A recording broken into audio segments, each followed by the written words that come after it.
Okay. Hello. Keep admitting people. Perfect. Okay. Well, hello everyone. So as Cosette mentioned, my name is Jonas. So I work in the Center for Teaching, Learning, and Scholarship at Deer Polytechnic. Um, so really we're a group of faculty support and really creating supporting faculty as well as creating resources like things surrounding AI. Um, that really help us take the next move forward in technology and such. I apologize if I sound a little stuffy. I didn't wake up feeling 100% today, but I wasn't gonna let that stop me. So a little bit into our agenda for today. So I'm gonna go through a presentation here, and we're gonna be focusing on the future of assessments with ChatGPT. So how can we evolve our assessments moving forward in an constantly growing AI world? Um, and really, like, how can we take advantage of using it for building assessments as well? And then we're going to move into a bit more of a hands-on period. We're going to take a look in ChatGPT. I'm going to show you some of the prompts that we can use on how to generate assessments and how we can use it to not only does it have to be a benefit for the students, but how can us as faculty and course builders use it as a strong tool to make our jobs easier. And then finally, we're going to move into a Q&A. So I do appreciate any questions along the way, but if you do have any big questions, then I would definitely recommend saving it till the end, and then hopefully we can get to it. And then finally, I'd just like to give a big thank you to our team at the Center for Teaching, Learning, and Scholarship, so both the learning designers and my tech team. This presentation couldn't have been possible without you guys and helping with creating a lot of these resources we have surrounding AI and surrounding generative technologies for really just the future of education. So let's go ahead and without further ado, let's jump right in. So I'm going to go ahead and share my screen here. All right. Okay, so let's jump in. So first, we're going to get a little into just a quick overview. What is ChatGPT? And I'm sure most of you are familiar with and have had the chance to play around with it a little bit. You're familiar with what it is, but let's just do a little overview just for anyone who might not be familiar. So what is it? So ChatGPT is the most popular generative AI tool right now. And the reason for that is because it's not only the most accurate, but it also provides the most human-like conversation level, and it has the ability to learn. So it will search across details all across the internet, gathering from articles, forums, websites, things like that. And it just has an absolutely massive database of information to base basically any questions you have off of. So, and when I say its ability to learn, it has the unique ability where if you ask it something, you don't always need to repeat yourself. So if you get an answer and you want it to expand on a topic or give a more concise answer, you don't need to repeat the same prompts. You can just ask it follow-up questions because it's constantly remembering what you've asked it, and you can have this conversation with it, which is really awesome.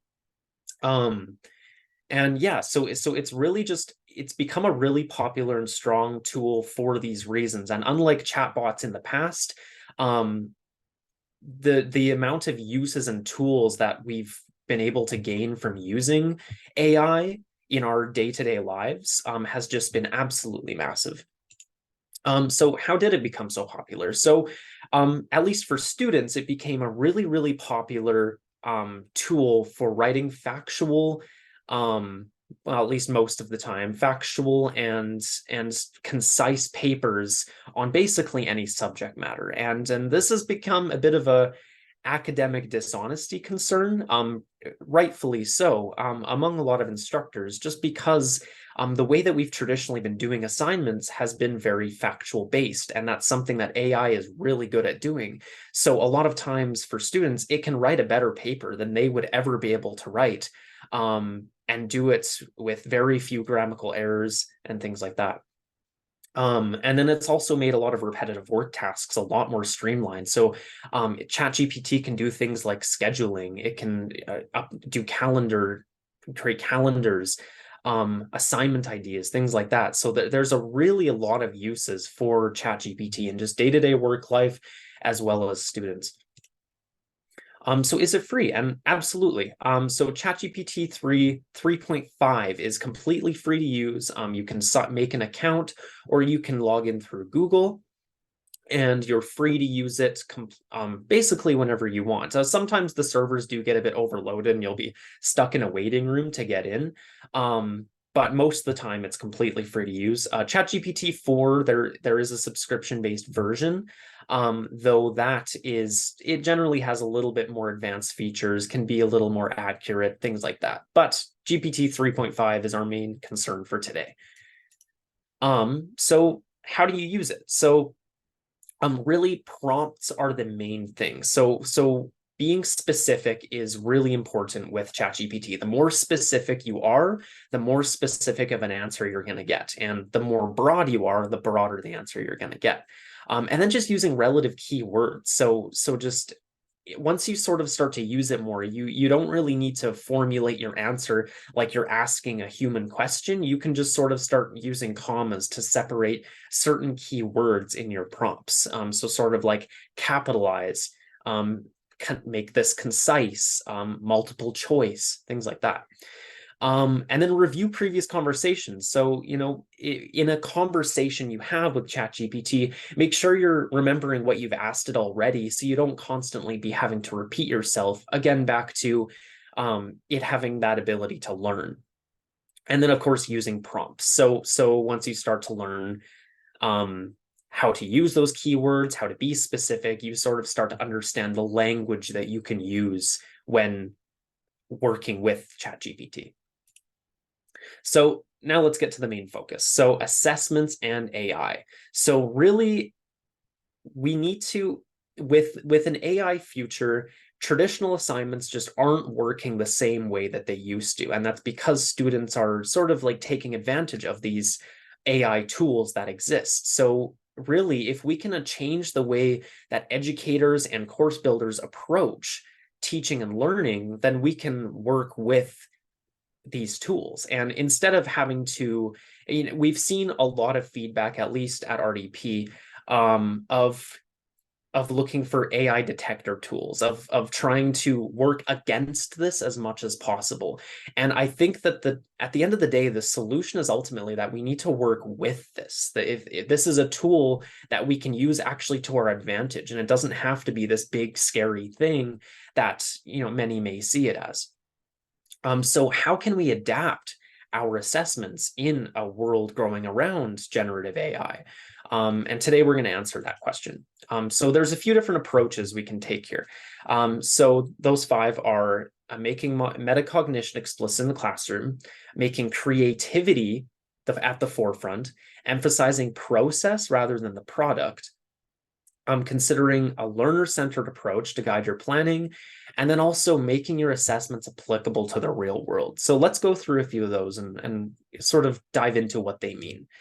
So making metacognition explicit in your classroom. So what that looks like is really a self-evaluation or reflective components involved in journals, goal setting, and peer evaluation. So this can be things like reflective writing. So students discussing the learning process and what went well, what didn't go well, and really what they can do different next time. And this will give them the chance to, instead of just focusing on the product, it's more so showing that they have an understanding of what they're learning along the way. And this is something that if they just wrote a paper fully through AI, they're not going to be able to do as well to explain that process. Peer feedback. So having students evaluate each other's work is a very constructive exercise that can, again, add that level of personalization to these assessments and really, again, show their understanding of a topic. And then also with rubrics and assessment guidelines, students can sort of use them as checklists to make sure that they're outlining the learning outcomes for an assessment. So before submitting their work, students can make sure that they're tracking their own progress towards the final product and where they can kind of show that where they can improve. So that's sort of on that point.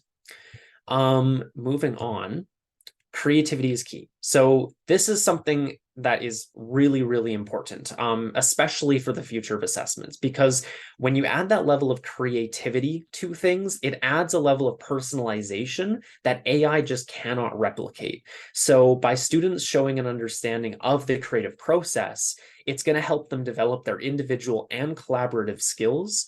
And like I said, this is something that AI just cannot replicate.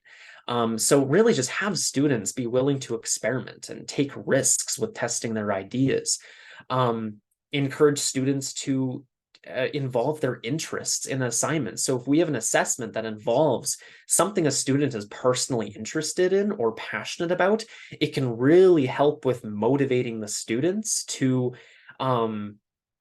further those research components involved in their assignment. And this is really, really important. Creativity is ultimately something that might be lacking in a lot of traditional assessments. And if we can involve that into more modern assessments, then we're really adding a new layer that students or that AI cannot replicate in the same way.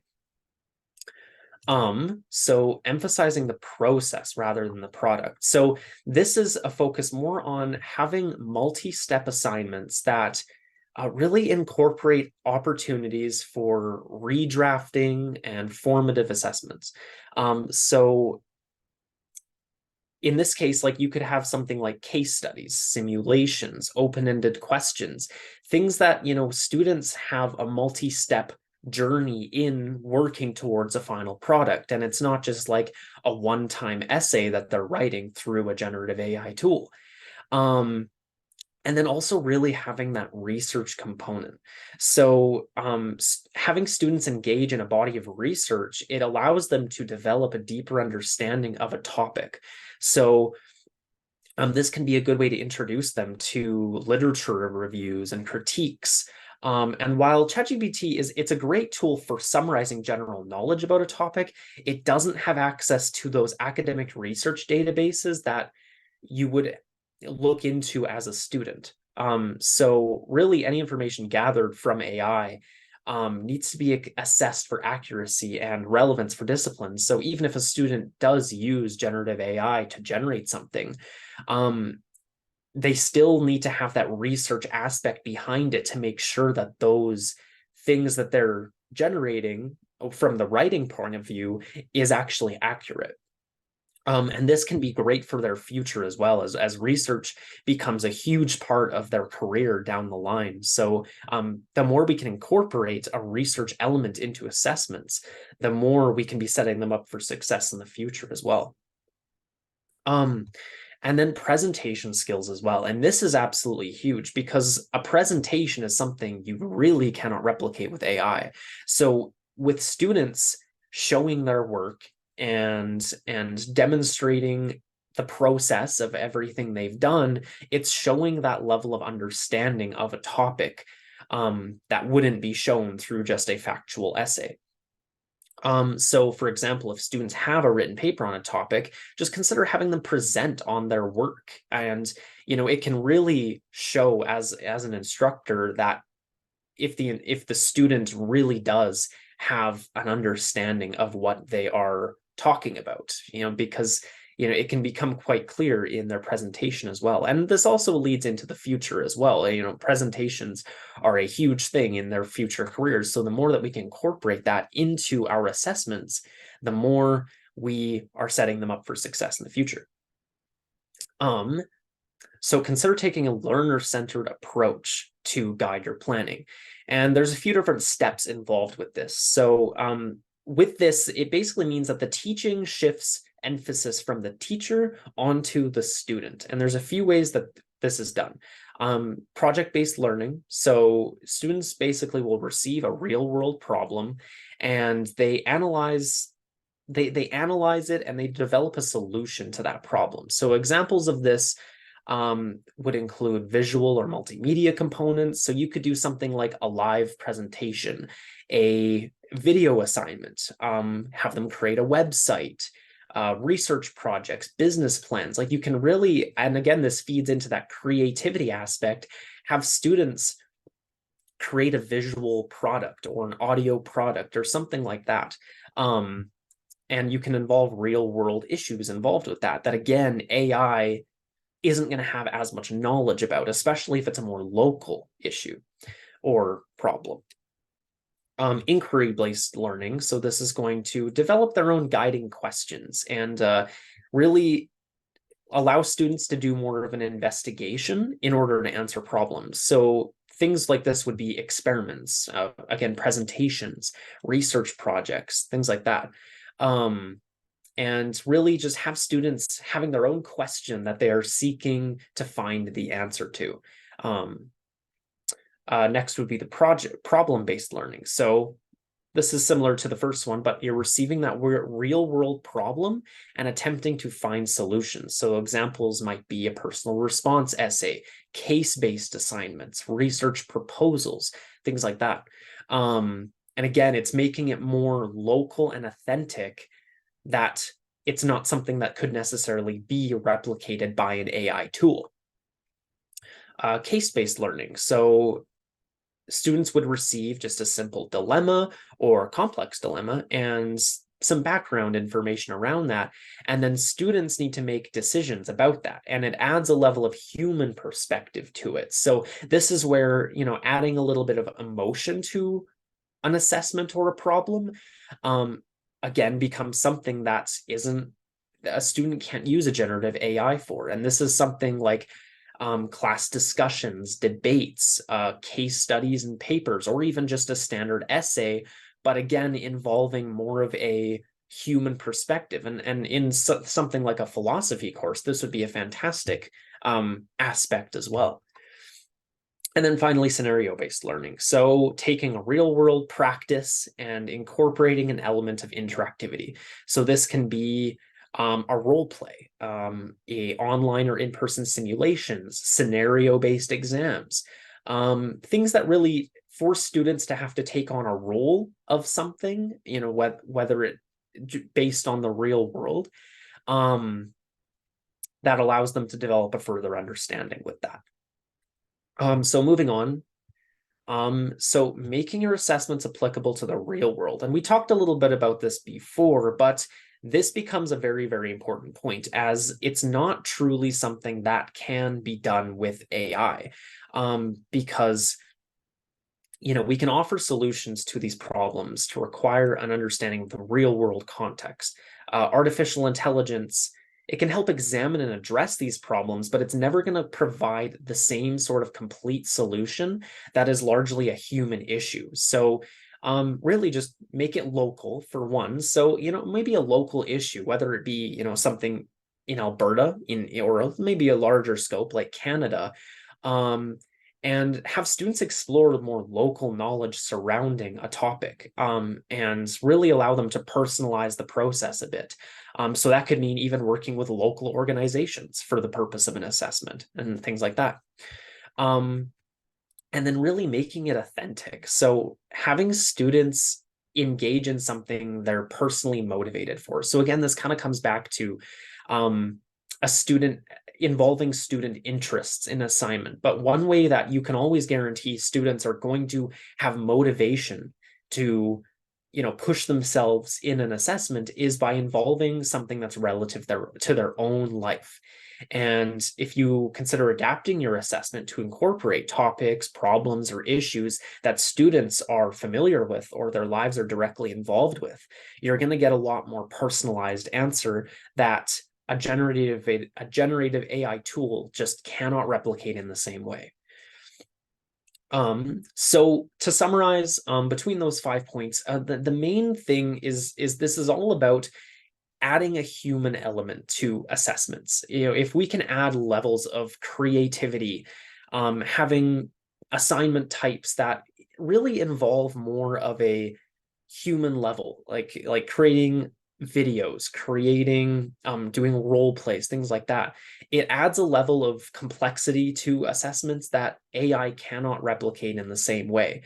And if we can make it local and you know, allow students to give their own opinions and show their own understanding of the process, it's going to help them both in your course as well as just in the future, as well as you know, people are going to be more motivated to get involved with the things they're interested in their career, even down the line. So now we're going to jump into our second part of this, and we're going to take a look at how can we use generative AI as an instructor or course builder to build assessments and courses that are going to make our lives a little easier. So I'm going to reshare my screen here. What's that?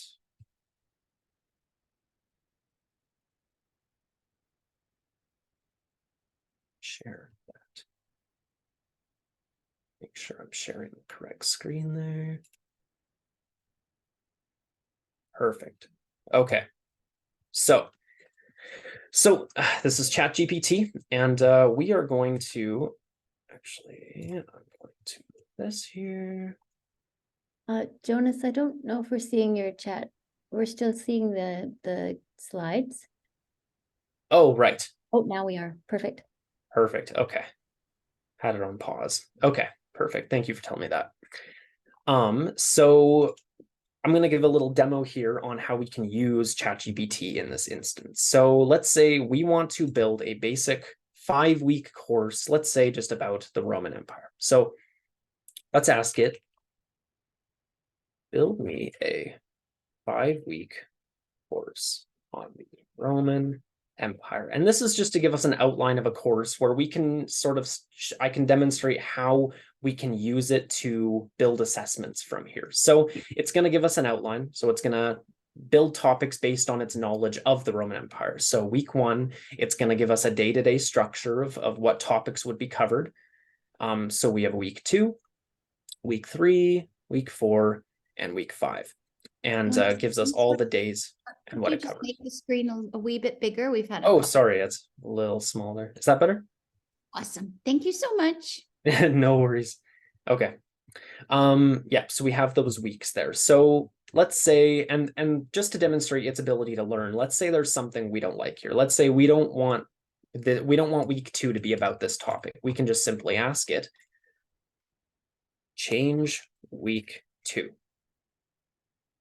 And then it's going to give us a brand new week based on a different topic. And we could continue to ask it. We could even ask it for ideas for week 2, and it'll list a bunch of ideas. But let's just say we're happy with this and we want to stick with that.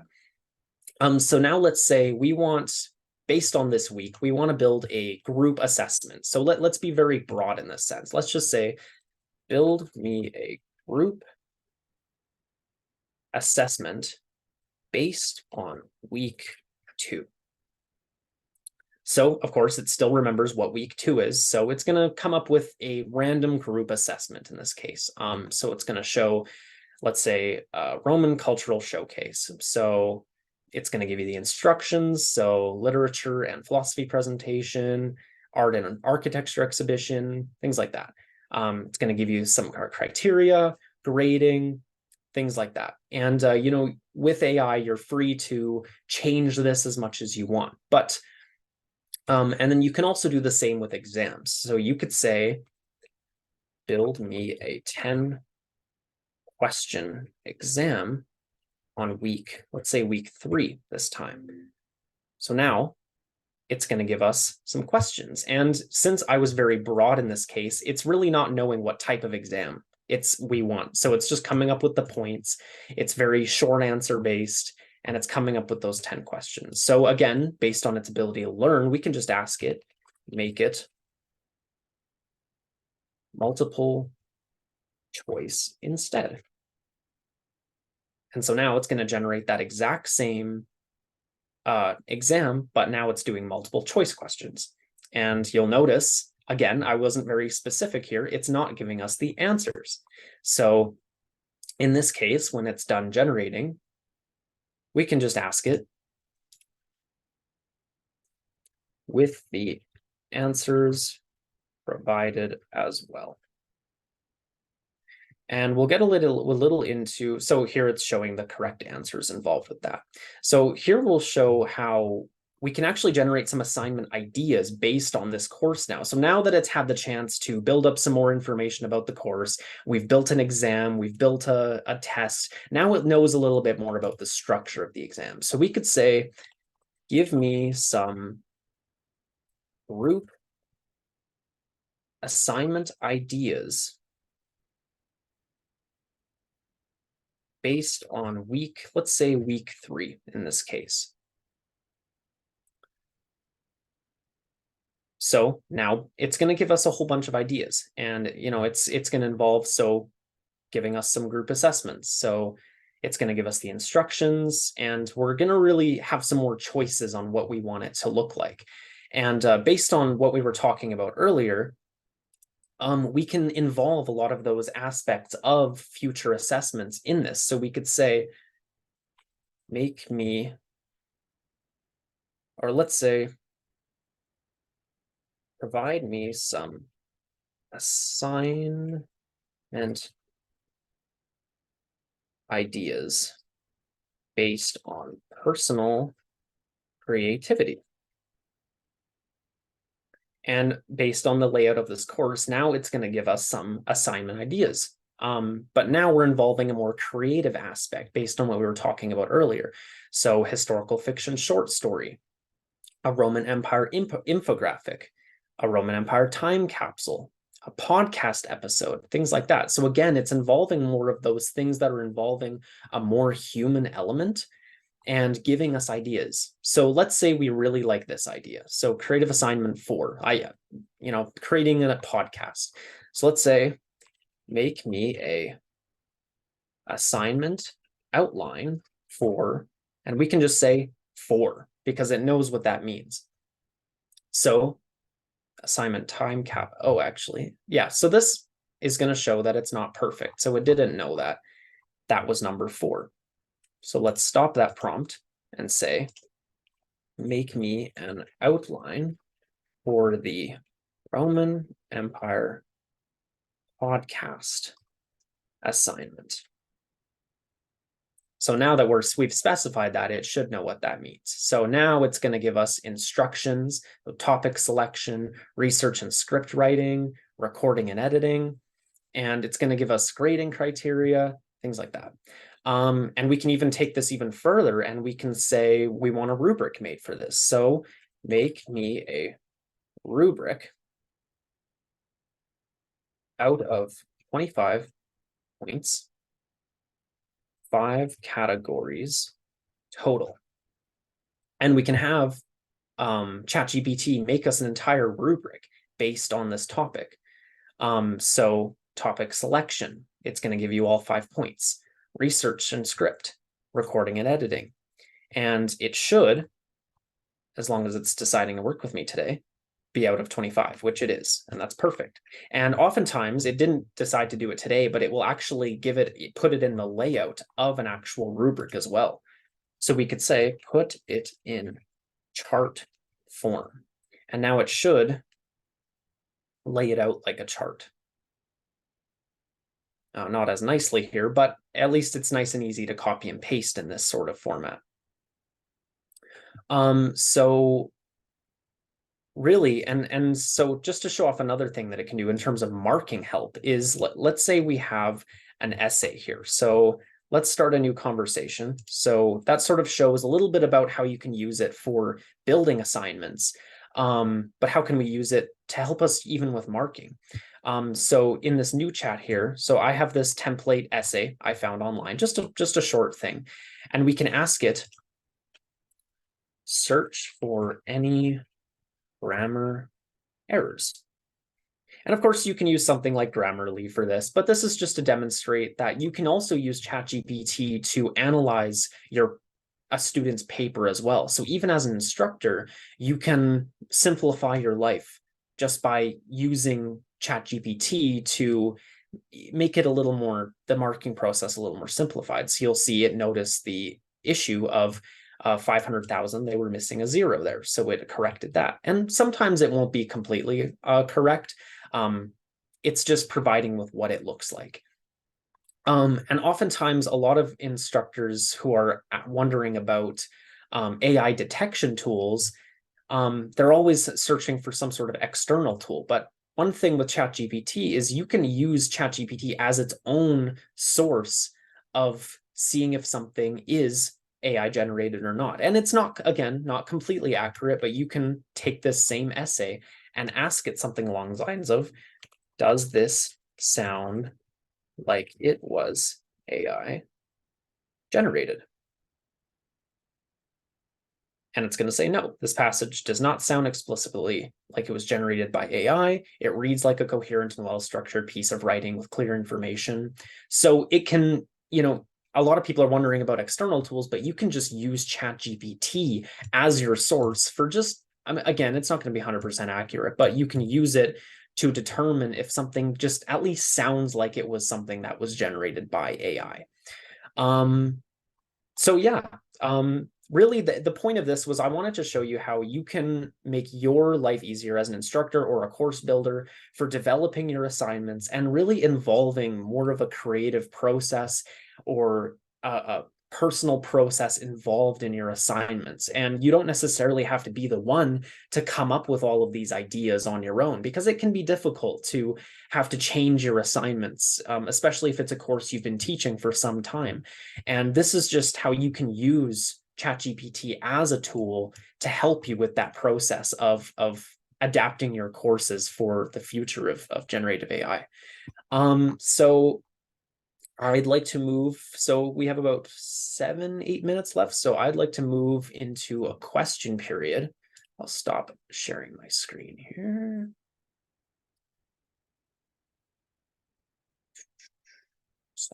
Okay. So yeah, so if any questions have come up along the lines, I'd be happy to answer anything. And let's go from there. So you can either speak up, unmute yourself, or I would be happy to answer any questions in the chat here.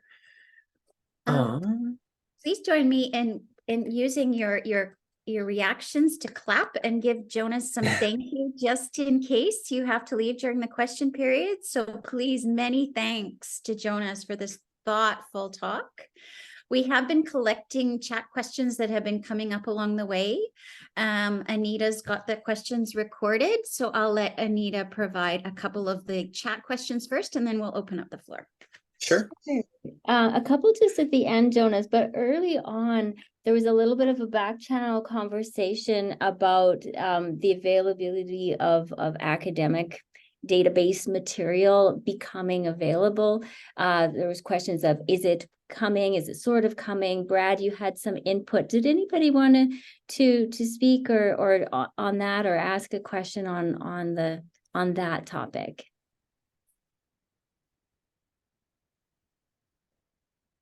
Yeah, so sort of you meant is AI sort of expanding into academic research databases? Yeah, in I terms think of you knowledge said, base? oh, at this point, ChatGPT doesn't have access to the academic material.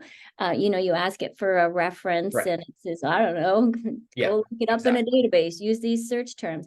But Brad, you had put something in the chat, Brad, if you're still with us, about that this is an area that is being expanded upon. Oh, I see you. There you are. Would you like to add a little bit to that? Hi, Brad.